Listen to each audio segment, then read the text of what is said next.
तो आइए दोस्तों शुरू करते हैं सूर्यवंश। देखिए, हमने आपको सबसे पहले मुगल काल को पढ़ाया। मुगल काल को जब स्टार्ट किया तो मैंने बताया कि मुगल काल के प्रथम शासक जो थे वो बाबर थे। बाबर के बाद हमने हुमायूं को पढ़ाया। अब हुमायूं के बाद अकबर शासन बने तो मुगल काल के थे। लेकिन हमने आपको बताया कि जो बिलग्राम का युद्ध हुआ था 1540 में कन्नौज का, जिसे कन्नौज और बिलग्राम का युद्ध कहा जाता है, तो उसमें हुआ क्या कि शेर शाह ने हुमायूं को हरा दिया 1540 में। अब जब शेर शाह ने हुमायूं को हराया तो अब शेर शाह ने सूर्यवंश की स्थापना की, जो कि 15 वर्ष तक शासन किया, मैंने आपको बताया था। तो अब हम जानेंगे कि सूर्यवंश, उसके बाद से फिर हम अकबर को स्टार्ट करेंगे। तो शुरू करते हैं कि हम सूर्यवंश वाले जानेंगे, ठीक है।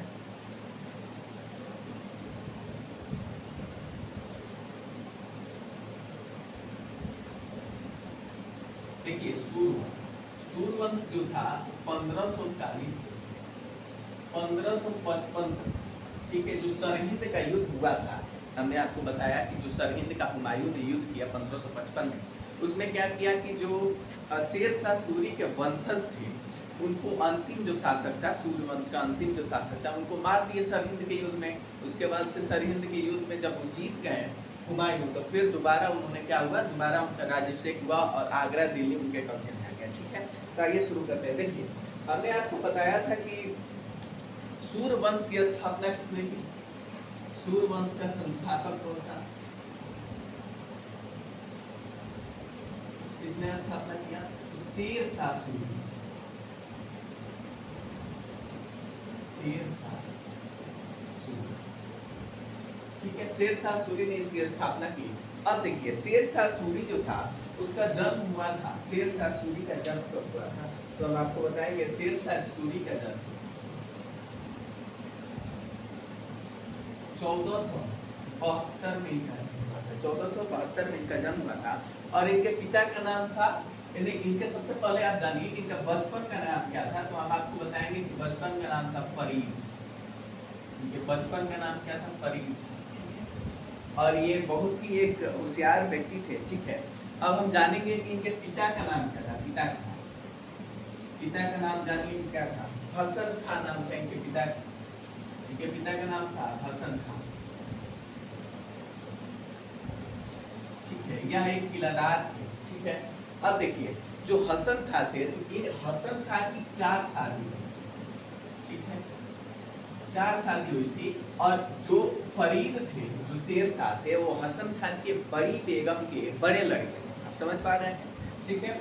उसके बाद से क्या हुआ, हसन खान जो थे वो अपनी छोटी बेगम से बेहद प्रेम करते थे, लेकिन जो फरीद खां था वो बड़ी बेगम के बड़ा लड़का था। आगे देखिए, जब ये फरीद खां था तो अपने कुछ शासन को संभालना चलाना ये अपने पिता से ही सीखा। अधिकतर चीजें तो अपने पिता से ही सीखा, ठीक है। अब देखिए, हमने आपको बताया कि शेर शाह के बारे में आप जानेंगे कि कहाँ पढ़ा जाता है, कहाँ से मालूम चलेगा शेर शाह के बारे में। तो तारीख-ए-शेरशाही एक पुस्तक है, तारीख-ए-शेरशाही।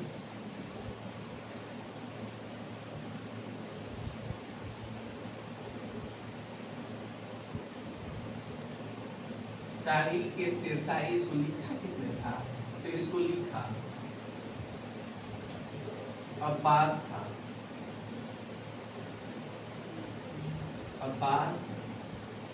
अब्बास खान लोहानी,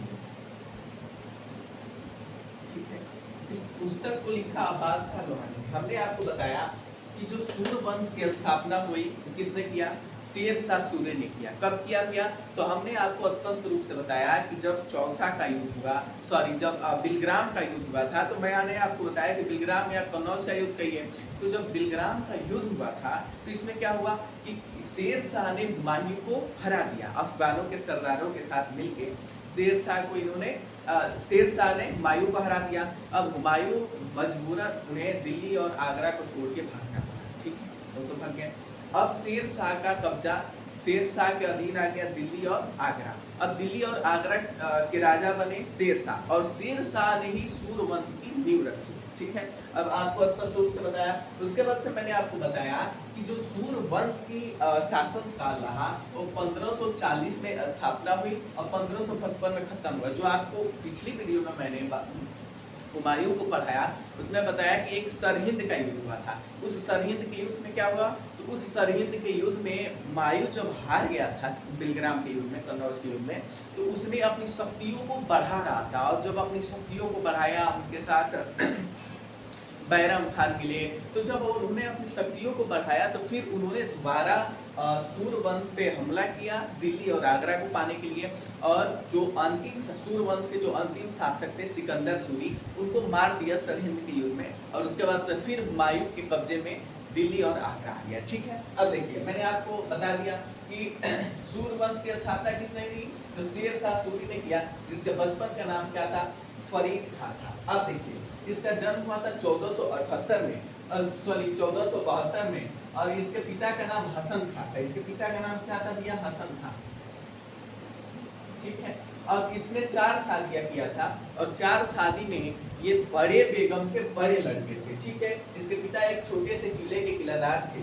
अब देखिए, अब शेर शाह के बारे में हम कहाँ से नॉलेज प्राप्त करते हैं, शेर शाह के बारे में कहाँ से जानकारी प्राप्त होती है, तो देखिए शेर शाह के बारे में एक लेखक ने लिखा, अब्बास खां लोहानी जिनका नाम था, और उस पुस्तक का नाम है तारीख-ए-शेरशाही। ठीक है, अब इन सब बातों को जानते हुए आगे जानेंगे कि शेर शाह एक बहुत ही बड़ा सोच रखने वाला व्यक्ति था, और वो अपने सोच के वजह से ही एक निम्न व्यक्ति से एक उच्च व्यक्ति का स्तर प्राप्त किया। ठीक है, तो मैं आपको बताऊं, ये एक किलेदार का बेटा था, और इसके सोच में यह था कि मैं पैदा तो हुआ किलादार के यहाँ, लेकिन मैं मरूंगा एक शासक बन के। ठीक है, मैं एक राजा के रूप में मरूंगा, तो ये इसके माइंड में था, और इसके माइंड से ही ये बहुत आगे गया। देखिए, इसने दक्षिण बिहार में एक सूबेदार थे, उनका नाम क्या था, बहार खां लोहनी।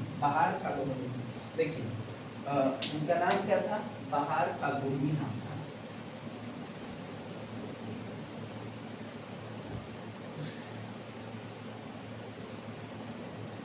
ये बिहार, दक्षिण बिहार के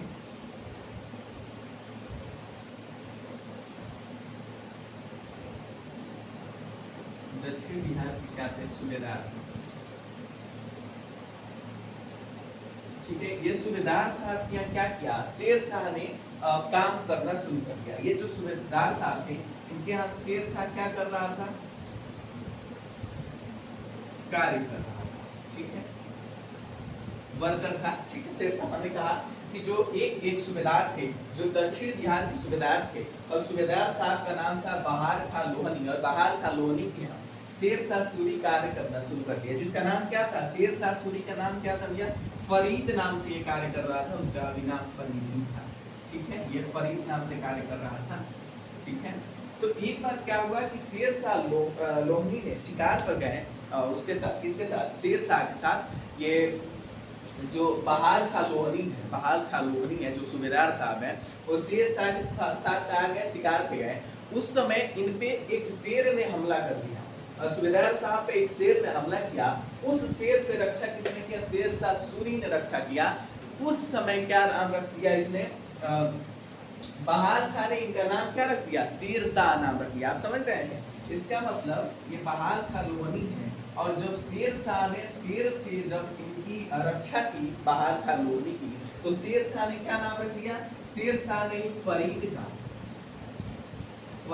का नाम शेर शाह रख दिया। फरीद का नाम क्या रख दिया, शेर खां रख दिया। सॉरी, क्या नाम रख दिया भैया, शेर खां।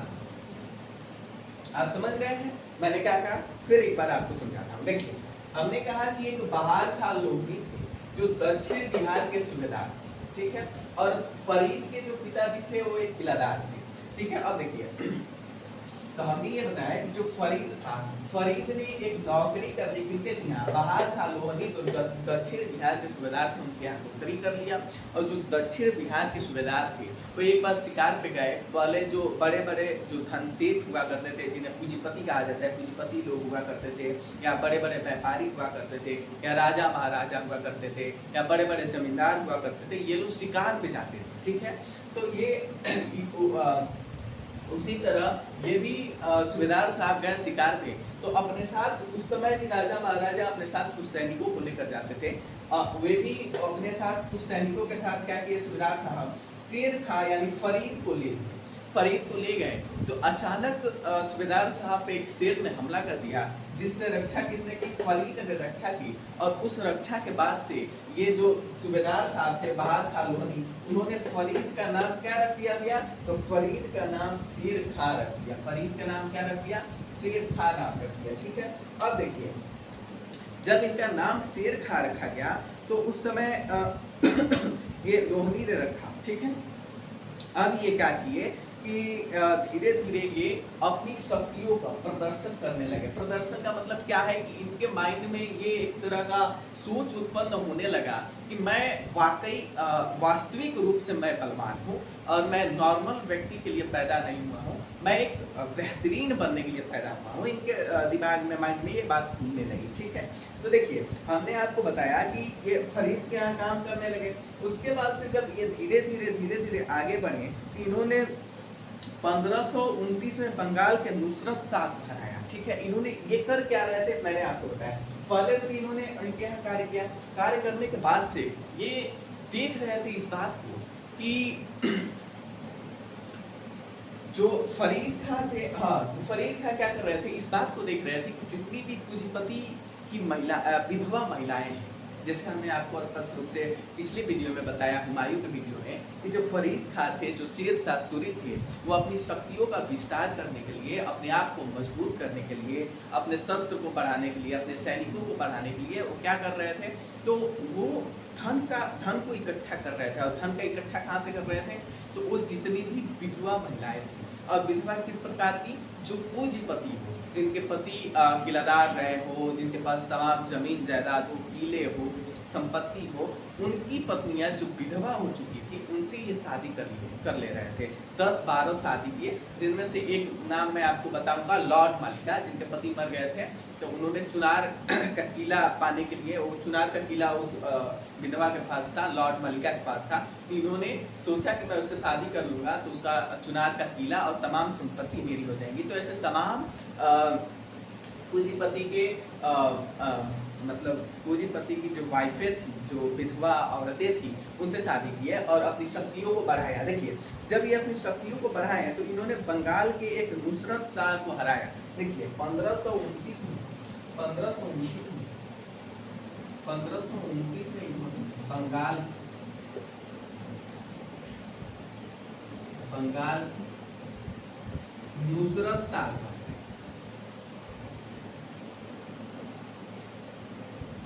इन्होंने नुसरत शाह को हराया। बंगाल के शासक जो थे उनको नुसरत शाह को इन्होंने 1529 में हराया। देखिए अब ये धीरे धीरे क्या कर रहे थे, अपनी शक्तियों का विस्तार कर रहे थे और ये सोच रहे थे कि मैं कैसे ही मजबूत हो जाऊं। ठीक है, और जब ये इनको हरा दिए, बंगाल इनको हरा दिए, ठीक है, तो इन्होंने हजरत आला का उपाधि, उसी समय इसने क्या किया, हजरत के आला का उपाधि। ठीक है, जब ये बंगाल के युद्ध किए तो बंगाल को जब ये जीत गए, कौन जीता भैया बंगाल को, फरीद खां, जिनका अब नाम हो गया था शेर खां। शेर खां नाम किसने दिए हुए, तो मैंने अभी आपको बताया कि दक्षिण बिहार के जो सूबेदार साहब थे बहार खां लोहनी, उन्होंने शेर खां नाम दिया। अब शेर खां ने क्या किया कि अपनी शक्तियों को बढ़ा रहे थे, जितनी पूंजीपति विधवा महिलाएं थी उनसे शादी करके अपनी शक्ति को बढ़ा रहे थे। उसके बाद उन्होंने क्या किया कि शक्तियों को बढ़ाते बढ़ाते 1529 में बंगाल के जो नवाब थे नुसरत शाह, उनको हरा दिए और हराने के बाद से उन्होंने हजरत आला का उपाधि था। उन्होंने क्या किया, हजरत आला की उपाधि था। ठीक है, अब देखिए जब ये धीरे धीरे अपनी शक्तियों का विस्तार कर रहे थे तो ये हमने आपको स्पष्ट रूप से बताया कि इन शक्तियों का विस्तार कैसे कर रहे थे, तो जितनी भी पूंजीपति विधवा महिलाएं थी उनसे शादी कर लिए थे। अभी मैंने एक औरत का नाम लिया जिनका नाम था लॉर्ड मलिका। लॉर्ड मलिका के पास एक चुनार का किला था, तो इन्होंने क्या किया, अपना माइंड लगा के 1530 में इन्होंने चुनार के किले को,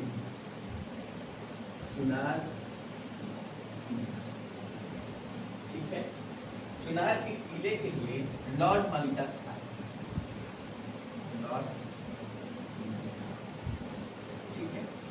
अब लॉर्ड मलिका के पास अपार संपत्ति थी और उसके साथ साथ चुनार का किला था, जो कि अब धीरे धीरे किसके आधिपत्य में आ गया, तो अब धीरे धीरे इस चुनार के किले पे शेर शाह यानी फरीद और फरीद यानी आप शेर खान कह सकते हैं, उनके अधिकार में आ गया। और ऐसे एक ही महिला नहीं 10-12 महिलाओं के साथ शादी किए।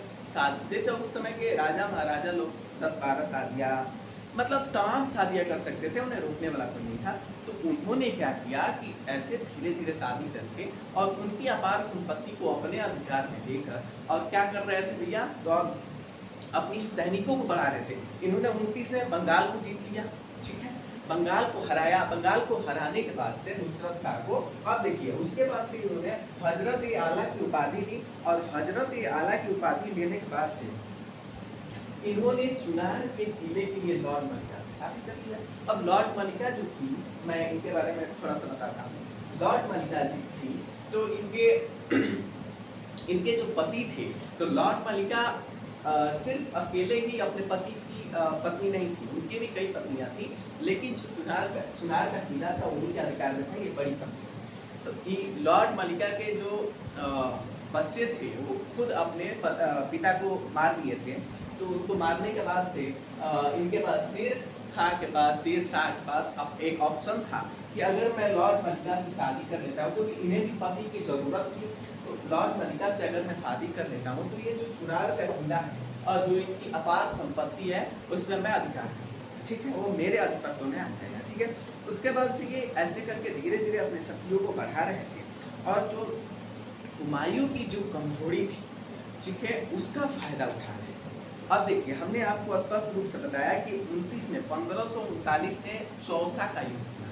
चौसा का युद्ध कैसे हुआ, जब शेर खां को पता चला कि जो हुमायूं है वो अपने किले को छोड़ के और उसके बाद से ये निकल पड़े हैं किसी अभियान में, और जब अभियान में निकले हैं तो उनके पास सैनिक कम थे। उस समय जून जुलाई का समय था, तो बारिश हो रही थी, तो बारिश में बारूद वगैरह काम नहीं करते हैं, ठीक। पहली कमजोरी, वो किला को छोड़ चुके थे। दूसरी बात कि उनके पास सैनिक कम थे।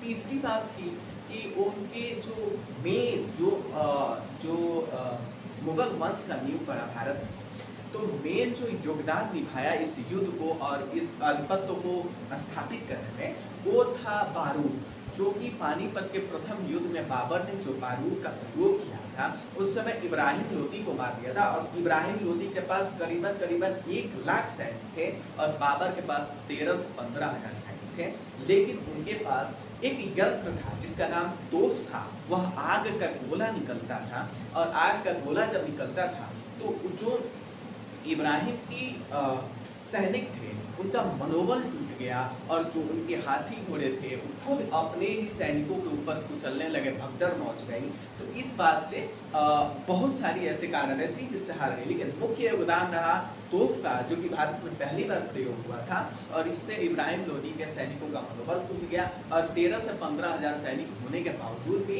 इन्होंने आगरा पर और दिल्ली पर कब्जा किया, बाबर, ठीक है।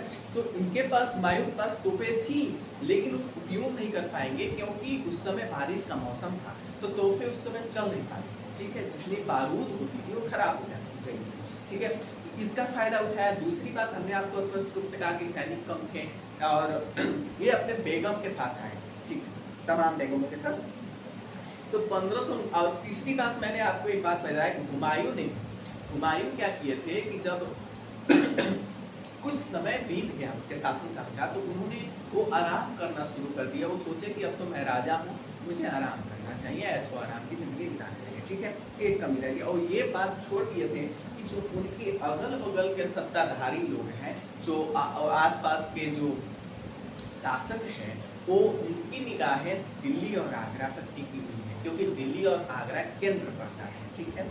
अब देखिए, तो इन्होंने 1539 जो शेर शाह सूरी थे, तो शेर शाह सूरी ने क्या किया कि हुमायूं की बंदियों को पकड़ के और उसने पुनः हुमायूं पे आक्रमण कर दिया। 1539 में जब हुमायूं किला के बाहर थे, अपने महल के बाहर थे, बिना तैयारी के थे, तो क्या किया शेर शाह ने हुमायूं पर हमला बोल दिया। और चौसा के युद्ध में इतिहासकार लिखते हैं कि ये चौसा का युद्ध हुआ ही नहीं था। क्यों नहीं युद्ध हुआ था? क्योंकि जो शेर शाह सूरी था वह हमला बोल दिया हुमायूं पे, हुमायूं तैयार नहीं था। हुमायूं ने जब शेर शाह सूरी को और उसके सैनिकों को और उसके जज्बा को देखा तो वहां से भाग निकला। तो कौन भाग निकला? हुमायूं भाग निकले। तो जब हुमायूं भाग गए और शेर शाह सूरी के साथ युद्ध हुआ ही नहीं, तो उस कई इतिहासकार लिखते हैं कि ये इसे युद्ध माना ही नहीं जाएगा, क्योंकि ये युद्ध हुआ ही नहीं था। शेर शाह सूरी वहाँ से भाग गए थे, हुमायूं वहाँ से भाग गए थे। हुमायूं जब भगे तो वो अपने साथ अपने तमाम बेगमों को और अपने बच्चों को लेकर गए थे। वो अपने तमाम बेगमों और बच्चों को छोड़ के भाग गए, ठीक है। और क्या हुआ कि जब शेर शाह सूरी आए तो उनके तमाम बेगमों को प्रणाम किया, ठीक है। आदर सहित तोदरमल जो थे उनके फाइनेंशियल मिनिस्टर थे, किसके? शेर शाह के फाइनेंशियल मिनिस्टर थे। और उनको यह आदेश दिया गया, ये हुक्म दिया गया कि आप इन तमाम बेगमों को दिल्ली पहुंचा दीजिए, ठीक है। तो वो पहुंचा कर आए। आगे देखिए, ये कहानी था, मैंने आपको उसमें बता दिया था। हम थे लॉर्ड मलिका पे, चुनार का किला मिल गया इनको। अब ये मजबूत होते जा रहे थे। इनकी पहली बात की हौसले मजबूत थी। ये माइंड में एक माइंड सेट बना रखे थे कि मेरी जो जीविका है, मैं अपने जीविका को व्यर्थ नहीं जाने दूंगा। मैं एक बेहतर बनने के लिए पैदा हुआ हूँ और मैं बेहतर बन के ही मरूंगा। ये जज्बा था इनके अंदर। और ये आगे चल के एक योग्य शासक भी बने, ये अपने माइंड के चलते। अब आगे देखिए, आप भी जो सोचते हो वही होता है। मैं क्या बताऊं, मैंने आपको स्पष्ट रूप से बताया कि चुनार का किला जो था वो अब इनके अंदर आ गया। अब तमाम ये महिलाओं से शादी करके अपार धन इकट्ठा कर रहे थे। देखिए, इनकी तमाम महिलाओं से शादी करने का मेन उद्देश्य क्या था? इनकी वास्तविक उद्देश्य ये थी, ये सिर्फ पैसा इकट्ठा करना चाहते थे, धन इकट्ठा करना चाहते थे। धन से क्या था? धन से ये अपने सैनिकों का विस्तार करते, अपने पावर का विस्तार करते, इससे शस्त्र को, सैनिकों को अत्यधिक रूप में विस्तार करते, जिससे ये एक मजबूत शासक बन सकते थे। और जो इनकी निगाहें टिकी हुई थी आगरा और दिल्ली पे, उसे प्राप्त कर सकते थे। और ठीक ऐसा ही हुआ, ठीक है। इनके जज्बे की वजह से सेम ऐसा ही हुआ। क्या था? 1539 में जब ये चौसा के युद्ध के लिए गए तो वहां से हुमायूं भाग गए। जब हुमायूं वहां से भगे, उस समय जब ये हुमायूं वहां से भाग गया उनको देखकर, उस समय शेर शाह सूरी अपने घुटने के बल होकर बहुत रोए थे। इस बात के लिए रोए थे कि उन्होंने बहुत मेहनत किया था आगरा और दिल्ली को जीतने के लिए। और उनको देखकर आगरा दिल्ली के जो मजबूत शासक था, एक बहुत ही मजबूत रूप में आगरा और दिल्ली के शासन हुआ करते थे, तो एक मजबूत शासक उन्हें देखकर भाग गया, ये सोच के कि मैं अब इतने योग्य हो गया हूँ कि जो सबसे मजबूत शासक है वो मुझे देखकर फंस गया। इस बात को सोच के वो रोने लगे, ठीक है। जो वाकई मेहनत किया रहता है और सफलता जब प्राप्त होती है तो आँख से आंसू आ ही जाते हैं, ठीक है।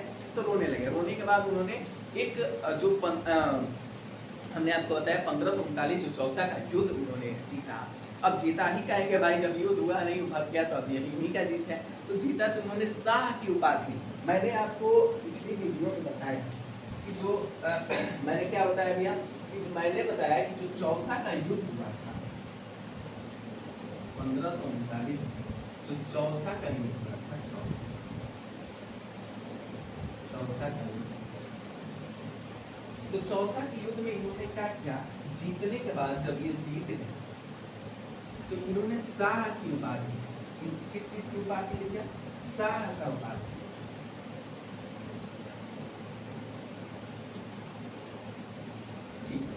अब आप जानते हैं इस बात कि पहले इनका नाम था फरीद। का नाम रह गया फरीद, ठीक है। कौन था वो? तो फरीद। अब देखिए, इनके बाबूजी का क्या नाम था भैया? तो इनके बाबूजी का नाम था हसन। कौन था? हसन था। देखिए, इनका जन्म 1472 ईस्वी में हुआ था। और इनके जो पिताजी थे, कौन था वो? हसन था।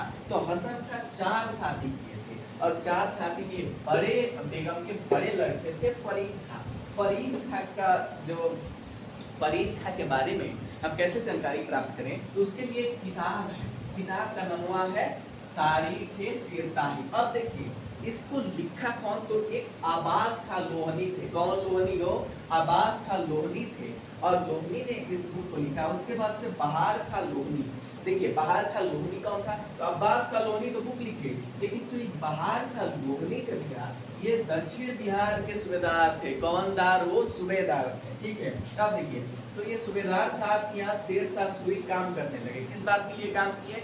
कि इन्हें अनुभव प्राप्त हो कि आखिर शासन चलता कैसे है, शासन का संचालन कैसे होता है। ठीक है, अब देखिए, तो ये इन्होंने क्या किया? काम शुरू कर दिया। जब काम शुरू किए तो हमने आपको बताया कि सूबेदार साहब एक गए शिकार पे जब वो गए तो उन पे एक शेर अचानक हमला बोल दिया, जिससे फरीद खान ने उन्हें बचाया। जब फरीद खान ने बचाया तो जो सूबेदार साहब थे, तो सूबेदार साहब ने फरीद खां को क्या नाम दिया? शेर खां। कौन खां हो भैया? शेर खां। ठीक है, हमने कहा कि फरीद खां का नाम शेर खां लिखें और बताएं। और शेर खां ने अपनी शक्तियों का विस्तार करने के लिए तमाम विधवा महिलाओं से शादी किया, उनकी अपार संपत्ति को अपने अधिकार में लिया और अपने सैनिकों का विस्तार किया, शस्त्र का विस्तार किया। ठीक है, उसका मायने तो ऐसे विकसित था। आगे देखिए, 1539 में उसने बंगाल पे युद्ध किया और नुसरत शाह को पराजित किया। उसके बाद से उस समय उसने हजरत आला की उपाधि ली। उसके बाद से इन्होंने क्या किया कि 1530 में चुनार का किले को अपनाने के लिए, चुनार के किले को प्राप्त करने के लिए एक लॉर्ड मलिका नाम की विधवा औरत थी, उनसे इन्होंने विवाह किया और चुनार का किला अपने अधिकार में, अपने आधिपत्य में ले लिया। ये बात मैंने स्पष्ट रूप से आपको समझा दिया। यहाँ तक आपको स्पष्ट रूप से समझ भी आ रहा होगा। अब देखिए, अब आप कहेंगे 1530 से 1539 में जो चौसा का युद्ध हुआ, तो क्या ये 1530 से 1539 का बीच का समय है? ये सो रहे थे? ऐसा कुछ नहीं है। इनका हौसला मजबूत था। ये क्या कर रहे थे कि अपने आप को उस लायक बना रहे थे ताकि ये दिल्ली और आगरा के जो मजबूत शासक है उनसे लड़ सके। ठीक है, ये अपने आप को मजबूत कर रहे थे।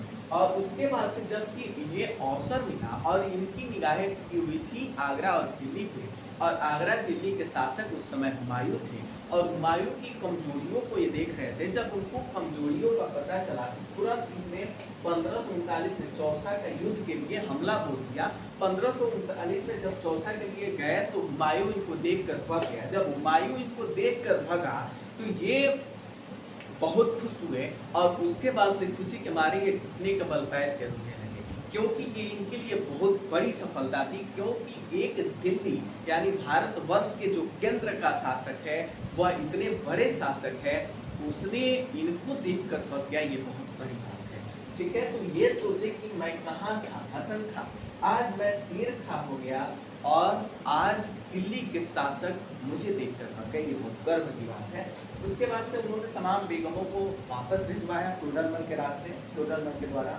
उसके बाद से इन्होंने जब चौसा का युद्ध को जीता तो उन्होंने शाह की उपाधि दी। ठीक है, अब देखिए, अब मैं क्या करूँगा? इसे मिटाऊंगा। अब मैं इसे मिटाता हूँ। ठीक है भाई, आगे ना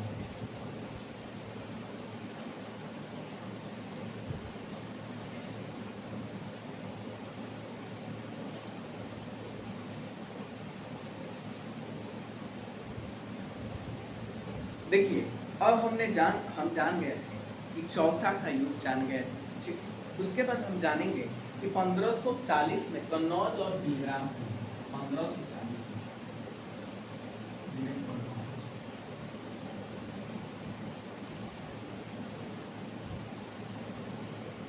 कन्नौज और जिसे बिलग्राम के रूप में है, ये बिलग्राम का युद्ध होते हैं। कौन जीत लिया भैया? तो पहले देखिए किसके किसके बीच हुआ, तो हम आपको स्पष्ट रूप से बताएंगे। ये हुआ था शेर शाह, क्योंकि अब जो शेर खां थे वो 39 में चौसा का युद्ध जीते तो उन्होंने उपाधि धारण किया शाह का। तो अब ये हो गए हैं शेर शाह। अब शेर शाह जो सूरी प्लस ओ और हुमायूं। ठीक है, अब इसमें क्या हुआ? हुमायूं हार गए, इन्हें भारी हार का सामना करना पड़ा और उसके बाद से दिल्ली आगरा को छोड़ के भागना पड़ा। अब दिल्ली और आगरा को किसका शासन? किसके कब्जे में आ गया था? और अब शेर शाह के कब्जे में दिल्ली और आगरा आ गया। ठीक है, अब हम आपको बताएं कि देखिए जब ये दिल्ली और आगरा इनके कब्जे में आ गया तो ये बहुत खुश हुए हैं। उसके बाद से इन्होंने एक बंगाल के एक खिज्र खा थे, बंगाल के नवाब एक खिज्र खा थे। तो खिज्र खा का क्या हुआ कि जब ये मैं बता रहा हूँ, देखिए 1541 में एक बंगाल के नवाब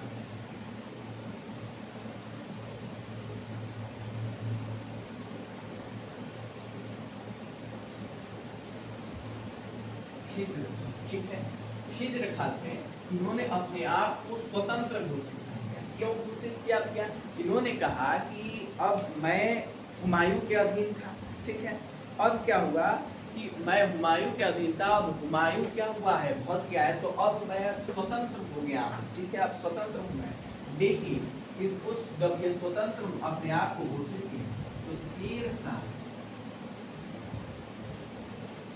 बंगाल पे हमला करके, बंगाल पर हमला करके शेर शाह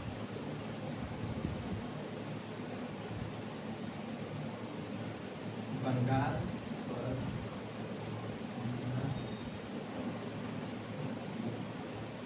जीत इनको हरा दिया, खिर्ज खां को हरा दिया, ठीक है। जब ये खिर्ज खां को हरा दिए उसके बाद से इन्होंने क्या किया कि इन्होंने 41 में किस पे, 1541 में बंगाल पे, उसके बाद इन्होंने 1542 में मालवा पर भी युद्ध किया था। 1542 में क्या किया था, 1542 में मालवा को भी जीता। उसके बाद से देखिए जब ये सबसे बड़ी बात, ये जब केंद्र को जीत चुके थे, जब ये केंद्र को जीत चुके थे तो अब ये क्या कर रहे थे, धीरे धीरे सारी चीजों को धीरे धीरे जीत रहे थे, ठीक है। अब देखिए अब इन्होंने क्या किया कि इस युद्ध के बाद एक और युद्ध, और ये जो युद्ध रहा इनके जीवन का अंतिम युद्ध रहा। इस युद्ध का नाम था क्या नाम था, कालीजर का युद्ध। कालीजर का जो युद्ध था, कालीजर का युद्ध जो हुआ ये यूपी में हुआ और ये राजपूत राजाओं के बीच हुआ, राजपूत राजा और शेरशाह के बीच हुआ। और इसमें क्या हुआ था कि शेरशाह जब लड़ रहे थे तो उनकी जो इनके खिलाफ लड़ रहे थे राजपूत राजा, उनकी तोफ का गोला आके शेरशाह के पास गिर गया, जिससे शेरशाह भारी तरह से घायल हो गए और उनकी अंतिम सांस चल रही थी। लेकिन वो युद्ध को सुनने के लिए जी रहे थे, इस बात को सुनने के लिए जी रहे थे कि युद्ध को हमने जीत लिया है, और वो तब तक जिंदा रहे जब तक उनके कान तक ये बात नहीं पहुंची कि हाँ हमने इस युद्ध को जीत लिया है, ठीक है। तो हमने कालीजर का युद्ध, ठीक है, 1545 में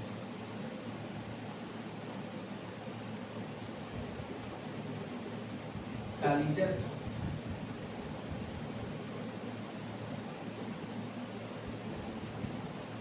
का जो युद्ध, इस युद्ध में शेरशाह के पास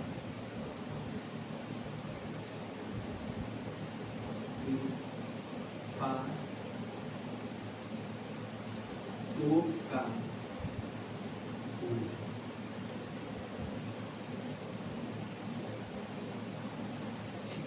अब देखिए क्या हुआ कि जो ये युद्ध हो रहा था 1545 का कालीजर का युद्ध हो रहा था, इस युद्ध में एक तोफ का गोला आके शेरशाह के पास गिर गया, जिससे शेरशाह भारी रूप से घायल हुए। लेकिन वो जिंदा थे, वो जीवित थे, वो बार बार अपने सलाहकारों से पूछ रहे थे क्या युद्ध समाप्ति हुई, क्या हम इस युद्ध को जीते कि नहीं जीते।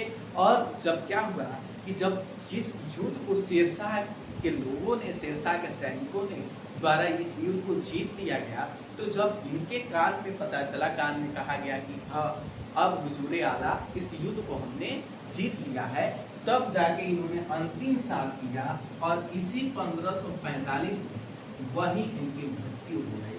इस युद्ध में ही इनकी क्या हो गई, इस युद्ध में इनकी मृत्यु हो गई। यह सुनने के बाद इतिहासकार लिखते हैं कि ये सिर्फ सुनने के लिए जीवित थे, कि इनकी अंतिम इच्छा यही थी कि मैं ये सुनूं कि मैंने इस युद्ध को क्या कर लिया है, जीत लिया है। अब हम जानेंगे कि जो शेर शाह का मकबरा है वो सासाराम बिहार में स्थित है, उन्हें जानेंगे। देखिए, शेर शाह ने एक अपना मकबरा बनाया, ठीक है। शेर शाह खुद का मकबरा बनवाए थे और ये कहाँ है, सासाराम बिहार में पड़ता है, ठीक है। और ये सासाराम में अपने मकबरे को बनवाया, उनको वहीं उनका अंतिम संस्कार किया गया। और देखिए, पहले के जो राजा थे तो अधिकतर राजा क्या करते थे कि अपने अंतिम संस्कार के लिए वो एक इमारत बनवाते थे ताकि लोग हमें याद रख सके। जैसे ताजमहल है, तमाम ऐसे मकबरे हैं, ठीक है। तो ये जो अधिकतर जो शासक थे वो अपने मकबरे को खुद बनवाते थे, वैसे ही इन्होंने भी अपने मकबरे को खुद बनवाया। अब देखिए, इन्होंने क्या किया था कि एक भू राजस्व जो कर लिया जाता था, वो किस प्रकार लिया जाता था उसे हम जानते हैं। भू राजस्व जो उपज होती थी, उपज जो उपज होता था, उपज के 1/3 हिस्सा, एक जो उपज होती थी उस उपज के 1/3 हिस्से को क्या किया जाता था भैया, 1/3 हिस्से को कर के रूप में, भूस्वराज के रूप में लिया जाता था। और देखिए, इन्होंने एक पट्टा प्रथा को स्टार्ट किया था।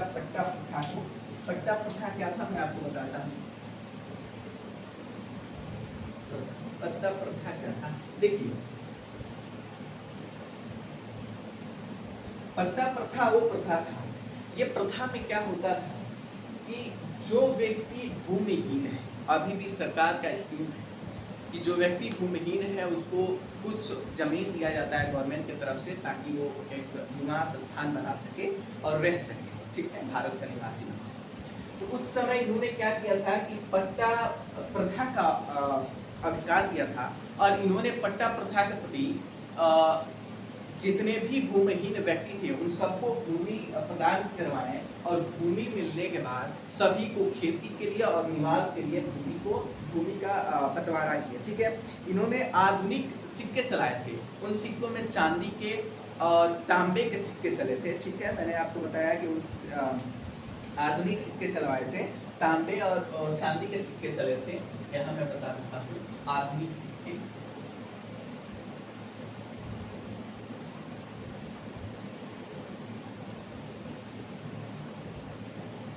जिसमें चांदी और तांबा। उसके बाद से इन्होंने एक आपने नाम सुना होगा, ग्रैंड ट्रंक रोड, ठीक है। ग्रैंड ट्रंक रोड का आविष्कार करवाया, ग्रैंड ट्रंक रोड को बनवाया, जिसे सड़क ए आजम कहा जाता था, जिसे सड़क ए आजम कहा जाता था, सड़क ए आजम। इसका निर्माण इन्होंने करवाया, जिसका नाम था ग्रैंड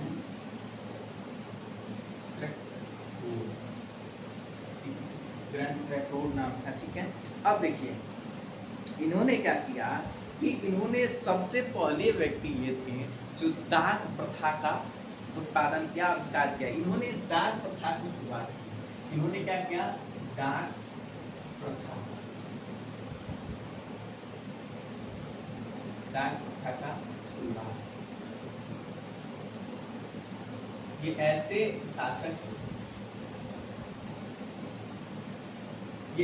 शासक थे जिन्होंने डाक प्रथा का शुरुआत किया। और जो ग्रैंड ट्रंक रोड बनवाए थे उसके साइड साइड इन्होंने सराय बनवाए, सराय 1700 सराय बनवाए, 1700 सराय बनवाए, जिसमें चिकित्सक का, निवास का, जो यात्री लोग थे उनके भोजन के लिए, ठीक है। उसके बाद से ये डाक के लिए इन्होंने सराय बनवाए, 1700 सराय जो रोड के किनारे थे, हर 2 कोस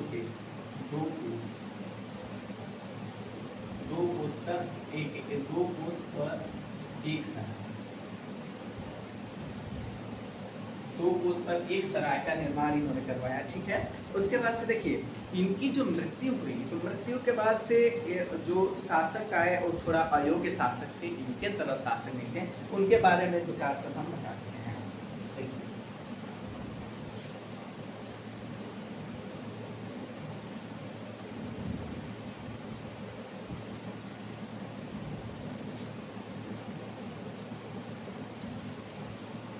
देखिए जब शेर शाह की मृत्यु हुई तो एक जलाल खां या इस्लाम खां के नाम से आया, जलाल खां या इस्लाम खां के नाम से आया, ठीक है, जलाल खां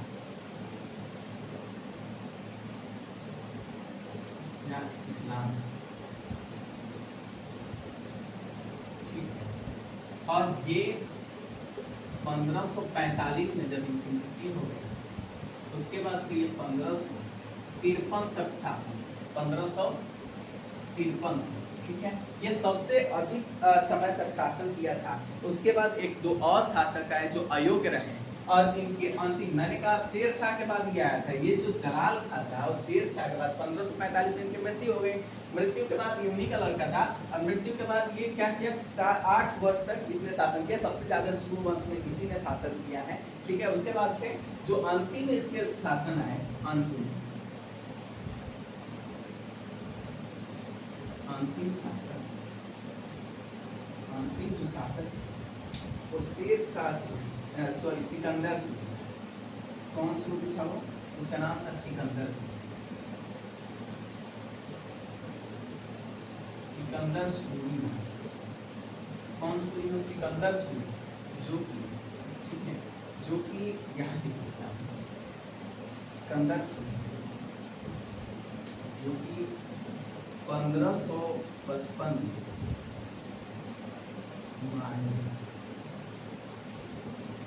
प्लस बैरम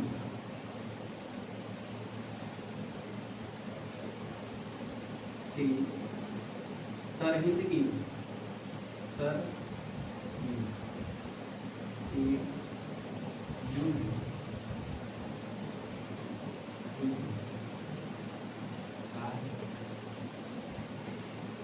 इसने क्या किया कि सिकंदर जो सूरी थे एक लगभग अयोग्य शासक थे, और ये सूरी वंश के अंतिम शासक थे, सूर्यवंश के अंतिम शासक थे। इन्होंने क्या किया कि इन्होंने 1555 में जो बैरम खां थे और हुमायूं थे, हुमायूं अपनी शक्तियों को बढ़ा रहे थे क्योंकि वो हार चुके थे, और हारने के बाद से एक उनके अंदर अलग सी चिंगारी सुनग रही थी कि मैंने दिल्ली और आगरा को खोया है और मैं इसे प्राप्त करूंगा ही करूंगा। इस जज्बे ने इन्होंने बैरम खान के साथ मिलकर सरहिंद का युद्ध किया, और सरहिंद के युद्ध में जो सूर्यवंश के अंतिम शासक सिकंदर सूरी थे उनको हरा दिए। हराने के बाद से हुमायूं के कब्जे में, कहेंगे कि जब सरहिंद का युद्ध हुआ तो उसके बाद से सरहिंद के युद्ध के बाद क्या हुआ कि हुमायूं को दिल्ली प्लस आगरा, ठीक है, हुमायूं को दिल्ली और आगरा मिल गया। उसके बाद से इनके शासन समाप्त होने के बाद हुमायूं 1 साल शासन किए, उसके बाद फिर इनकी 56 में मृत्यु हो गई।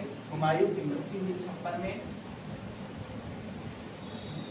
हुमायूं की 56 में मृत्यु हुई और 1556 में इनकी मृत्यु हो गई। उसके बाद से इनके जो दिल्ली और आगरा के अगले शासक बने उनका नाम था अकबर, जो कि इनके हुमायूं के पुत्र थे, ठीक है, हुमायूं के क्या थे भैया, पुत्र थे, इन्होंने शासन किया, ठीक है। अब हम कल जानेंगे अगले वीडियो में अकबर का जीवन काल क्या था। तब तक मैं इसको समाप्त करता हूँ, सूर्यवंश को हमने समाप्त कर दिया, ठीक है।